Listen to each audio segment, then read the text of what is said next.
Hello नमस्कार दोस्तों। तो आज मैं आप लोगों के लिए लेके आई हूँ एसएससी एमटीएस का बहुत ही अच्छा स्ट्रेटेजी। तो जैसा कि आप लोग को पता है कि आज हो रहा है 17 सितंबर और आप लोग का एग्जाम अक्टूबर टू नवंबर के बीच में होगा। तो अगर अभी भी आपने कुछ नहीं पढ़ा और आप चाहते हैं कि आप एसएससी एमटीएस अपनी पहली अटेम्प्ट में क्लियर कर ले तो आप इस स्ट्रेटेजी को फॉलो कर सकते हैं, लेकिन आपको मेरे बनाए द्वारा इस टाइम टेबल को फॉलो करना पड़ेगा।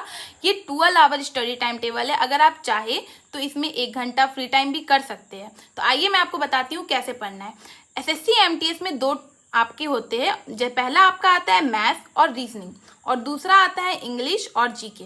तो जो मैथ्स और रीजनिंग है, अगर आपको पहले से कुछ अच्छा आता है, रीजनिंग में अगर आप अच्छे हैं तो मैथ्स भी हल्का फुल्का अभी पढ़ेंगे तो हो जाएगा, क्योंकि ये क्वालिफाइंग होता है। इसमें सिर्फ आप क्वालिफाई कर देते हैं, इसका फाइनल में नंबर नहीं आता है। लेकिन इंग्लिश और फिर आपको जनरल अवेयरनेस में बहुत अच्छे से ध्यान देना पड़ेगा, क्योंकि आपका जो फाइनल मेरिट है इसी से बनेगा। तो हम इस 30 दिन में इंग्लिश और जनरल अवेयरनेस को कैसे कंप्लीट कर सकते हैं तो आज हम आपको बताएंगे। सिर्फ ये 30 दिन, अगर आप इस 30 दिन पढ़ लेंगे तो आप फुल मार्क्स ला सकते हैं इंग्लिश में, और फिर आप जनरल अवेयरनेस में भी काफ़ी अच्छे नंबर ला सकते हैं, यानी कि 25 में से 20 क्वेश्चन तो सही कर ही पाएंगे। हम यहाँ पर टाइम टेबल बना रहे हैं सुबह से। अगर हम बात करें टॉपिक्स के बारे में, अगर जो आप लोगों का जनरल अवेयरनेस का टॉपिक रहता है तो हिस्ट्री, ज्योग्राफी, पॉलिटी, इसमें स्टैटिक जी के सारा पोर्शन कवर हो जाता है। इंग्लिश में आपके वोकैब्स होते हैं, इसके बाद आपके क्या बोलते हैं, इंग्लिश में वोकैब्स के बाद आपके बहुत सारे एरर्स वाले क्वेश्चन आते हैं, सिनोनिम्स, एंटोनिम्स, ये सब भी आते हैं, तो आपको लर्न करना पड़ेगा। तो हम स्टार्ट करते हैं सुबह 4 बजे से। तो सुबह 4 से 5 आपको हिस्ट्री पढ़ना है, बिकॉज देखिए आप ये एक है, मतलब क्या करें, सिर्फ हमको 1 मंथ में कंप्लीट करना है ना, यानी कि अब तो अक्टूबर में एग्जाम होने वाला है। मानिए आपने कुछ पढ़ा ही नहीं है, जनरल अवेयरनेस छुआ ही नहीं और आप चाहते हैं कंप्लीट करें तो आप पढ़ सकते हैं। यानी कि 30 डेज का कोई भी आप यूट्यूब पे वीडियो देख सकते हैं। तो हिस्ट्री विस्ट्री का रहता है 30 दिन का रहेगा या 7 दिन का रहेगा, तो ऐसे करके आप कंप्लीट कर सकते हैं। हर दिन मतलब सब्जेक्ट को टाइम दीजिए। 4 से 5 हिस्ट्री पढ़ सकते हैं, 5 से 6 ज्योग्राफी पढ़ सकते हैं, 6 से 7 पॉलिटी पढ़ सकते हैं, फिर 7 से 8 स्टैटिक जीके पढ़ सकते हैं। इसके बाद आप इसको लिखिए नहीं, लिखना नहीं है। आप मान लीजिए आप जिस भी क्लास से पढ़ रहे हैं, किसी का भी अगर आप क्लास ले लीजिए, जैसे आप करियर बेस से क्लास ले सकते हैं, किसी का भी अगर आप क्लास ले रहे हैं तो आप उसका पीडीएफ निकलवा लीजिए। लिखने में टाइम वेस्ट मत करिए, सिर्फ क्लास देखिए, पीडीएफ निकलवाइए और इसके बाद उसको याद करिए। फिर 8 से 9 आपने ये जितना भी पढ़ा, जितना पढ़ लिया, पढ़ने के बाद आप इसको क्या करिए, टोटल को याद कर लीजिए 1 घंटा। या फिर अगर आप इसको अपना फ्री टाइम मानना चाहते हैं, आप ऐसे बच्चे जिनको एक बार वीडियो देख के याद हो जा रहा है, ऐसा तो होता नहीं है, तो आप यहाँ पे फ्री टाइम भी कर सकते हैं। अदरवाइज ऐसे स्टूडेंट जिनको नहीं होता है तो वे यहाँ पे क्या कर सकते हैं, तो इसको लर्न कर सकते हैं।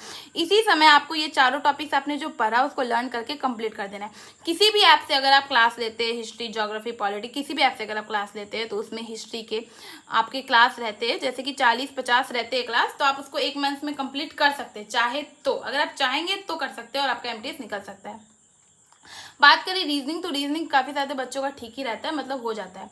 तो मैथ्स में कुछ कुछ टॉपिक्स ऐसे हैं, जैसे कि जो आपके वीकर सेक्शन है आप उसको करना चाहते हैं ताकि आप क्वालिफाई कर सकें, तो उसके लिए आप 1 घंटा मैथ्स देख लीजिए, कभी मैथ्स पढ़ लीजिए इस 1 घंटे में, कभी रीजनिंग पढ़ लीजिए, क्योंकि मैथ्स को आपको सिर्फ क्वालिफाई करना है ना, और आपके पास सिर्फ 1 ही मंथ बचा हुआ है, तो आप कैसे करेंगे।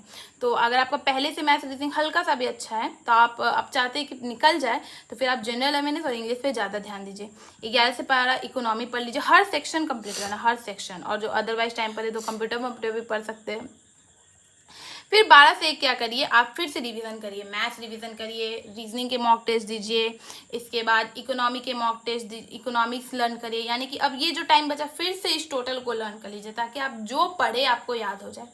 अब यहाँ से खत्म हो जाता है, फिर डायरेक्ट आप 6 से 7 इंग्लिश पढ़ने बैठ जाइए, बिकॉज इंग्लिश भी काफ़ी ज़्यादा रोल प्ले करता है। 6 से 7 इंग्लिश पढ़िए। आप जिस भी वीडियो लेक्चर से वीडियो पढ़ रहे हैं वे पढ़ लीजिए, ग्रामेटिकल एरर कर लीजिए, सारा वे वाला कर लीजिए। इसके बाद 7 से 8 आपके पास टाइम बचा तो आप वोकैब से याद करिए, वोकैब में भी 1 वर्ड सब्स्टिट्यूशन ये सब याद कर लीजिए। रूल्स, आपने जो रूल्स पढ़ा वीडियो में उसको याद कर लीजिए। इसके बाद आपके पास बचा 8 से 9, 9 से 10। अब आपके पास पूरा फ्री टाइम बच गया है, तो 8 से 9 क्या करिए, फिर से अब आपने जो दिन भर में पढ़ा, यानी कि मैथ्स, रीजनिंग जो भी पढ़ा, आप उसको फिर से बैठ के 1 घंटा रिवाइज करिए। तो ये आपका कितना बार रिवाइज हो रहा है, 1 बार यहाँ रिवाइज होगा, 1 बार यहाँ रिवाइज होगा, 1 बार यहाँ रिवाइज होगा। आप 1 बार पढ़ेंगे, 3 बार रिवाइज करेंगे, तो जाहिर सी बात है कि आप इसको याद हो ही जाएगा। बहुत ही हार्ड टाइम टेबल है, अगर कोई बच्चा फॉलो कर लेता है तो दावा है कि उसका निकलेगा ही निकलेगा, लेकिन एक बार फॉलो तो करिए। 12 घंटा का स्टडी टाइम आपका टाइम टेबल बना हुआ है, कोई मजाक नहीं है ये। इसके बाद 9 से 10 अब आपको क्या करना है, 9 से 10 आपका जो प्रीवियस ईयर क्वेश्चन पेपर है, आप प्रीवियस ईयर क्वेश्चन पेपर क्या करिए, मॉक लगाइए, टेस्ट लगाइए, और ये 30 दिन आपको टेस्ट लगाना है, 30 दिन मॉक लगाना है। तो previous year question paper English और जनरल अवेयरनेस का आप टिक मारिए, मैथ्स का भी टिक मारिए। यानी कि 1 घंटा आपको क्या करना है, टेक्स्ट बुक का आप क्या कर सकते हैं, तो टेक्स्ट बुक से आप प्रीवियस ईयर मॉक्स पेपर ये सब एसएससी एमटीएस का करिए, बिकॉज बहुत सारे क्वेश्चन होते हैं प्रीवियस ईयर के भी आ जाते हैं। अब रहा करंट अफेयर्स को कैसे कंप्लीट किए, तो ये हो गया जनरल अवेयर्स। अब आता है करंट अफेयर्स। तो करंट अफेयर्स आपको कहाँ से कहाँ तक पढ़ना है, आपको करंट अफेयर्स पढ़ना है जनवरी टू अगस्त तक मैक्सिमम। अगर आप पढ़ लेते हैं अगस्त, बिकॉज सितंबर में तो एग्जाम नहीं हो रहा, अक्टूबर में होगा, तो 1 मंथ छोड़ के जनवरी टू अगस्त तक का आपको करंट अफेयर करना है। तो आप क्या करिए, जनवरी टू अगस्त तक का जो आपको करंट अफेयर पढ़ना है, तो इसमें आप क्या कर सकते हैं, तो टोटल आपको आप क्या करिए, मंथली करंट अफेयर्स देख लीजिए, क्या कर लीजिए, मंथली करंट अफेयर देख लीजिए। अगर आप चाहते हैं कि कौन से वीडियो से देखें तो आप मुझे कमेंट कर सकते हैं, मैं आपको एक अच्छा सा क्लास या फिर चैनल बता दूंगी। अदरवाइज आप जिसको प्रेफर कर रहे हैं, जिससे आप पहले से करंट अफेयर पढ़ रहे हैं, तो उन्हीं का मंथली करंट अफेयर आप प्रेफर कर सकते हैं, वे आपके चॉइस पे डिपेंड करता है। तो आपको 6 से 7 महीने का आप जो करंट अफेयर्स करेंगे, तो बीच में जो संडे आता है, जो संडे का टाइम है, तो संडे के दिन आप क्या कर सकते हैं, करंट अफेयर्स को पढ़ सकते हैं। 3 से 5 बजे के बीच में आप क्या कर सकते हैं, पढ़ सकते हैं। यानी कि मैंने 3 से 5 बजे के बीच का इसमें कोई भी टाइम टेबल नहीं बनाया, यानी कि शाम के टाइम 3 से 5 बजे तक आप एक करंट अफेयर कर सकते हैं। मान लीजिए अभी आपका सप्ताह में 4 मतलब कि आपका जो पूरा एक मंथ आएगा, तो उसमें आपके वीक्स आएंगे, छुट्टी के भी दिन आएंगे, क्योंकि दुर्गा पूजा चल रहा है। तो उस कंडीशन में जैसे कि हफ्ता में अगर आप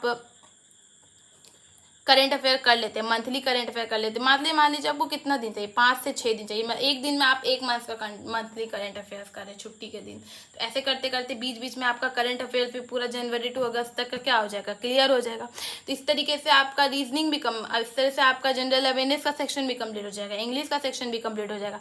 अगर आप मैथ्स और रीजनिंग में किस सेक्शन में वीक होंगे तो वे भी कंप्लीट हो जाएगा। और रहा बात आपका प्रीवियस ईयर क्वेश्चन पेपर का, तो आप रोज मॉक लगा रहे होंगे, तो इससे मान लीजिए आपका कॉन्फिडेंस लेवल भी अप होगा, और इसके बाद आप जो मैथ्स का जो क्वेश्चंस होंगे आपको समझ में आने लगेगा कि आप किस सेक्शन में मैथ्स में कंप्लीट है। तो आप जो ये मैथ्स का टाइम आप देंगे, तो उस समय आप उसी क्वेश्चन को क्लियर, उसी क्वेश्चन पे ध्यान दीजिएगा, उसी क्वेश्चन को आप अच्छे से फोकस करिएगा, क्योंकि आपको तो सिर्फ क्वालिफाई करना है। मेन आपका जो मार्किंग बनता है, जो 150 मार्क्स का एग्जाम होता है, वे आपका किस चीज़ पे बनता है, वे आपका जनरल अवेयरनेस, जीके, ये सब चीज़ और इंग्लिश पे बनता है। तो मेन फोकस आपको इस पे करना है। यानी कि ये 1 मंथ अगर आप ये 12 आवर, ये जो 12 घंटे का टाइम टेबल बना, अगर आप पढ़ते हैं, करते हैं, सब चीज़ भूल के, कुछ और चीज़ नहीं दिमाग लगाना है, भूल जाइए सब चीज़, अगर सिर्फ इस पे कर लेते हैं तो हो सकता है, ऑब्वियस सी बात है, आपका निकल सकते हैं, बट ये आपको फोकस करना पड़ेगा। तो हर चीज़ भूलना पड़ेगा, मतलब ये एक तप के तरह है, अगर आप करेंगे तो फल तो मिलेगा ही मिलेगा, सबको मिलता है। तो ये हार्ड है, ये इजी नहीं है, ये इजी टाइम टेबल मैंने नहीं बनाया, काफ़ी ज़्यादा हार्ड टाइम टेबल है, बट इसको फॉलो करना पड़ेगा। कुछ करने के लिए कुछ हार्ड तो करना ही पड़ता है ना, तो इसके लिए तो किसी भी बच्चे को लग रहा होगा कि हार्ड टाइम टेबल है, तो नहीं, ये हार्ड नहीं है, ये मतलब कि लग रहा होगा कि हार्ड है, तो ये आपको फॉलो अगर आप करते हैं तो ये ज़रूर होगा। धन्यवाद।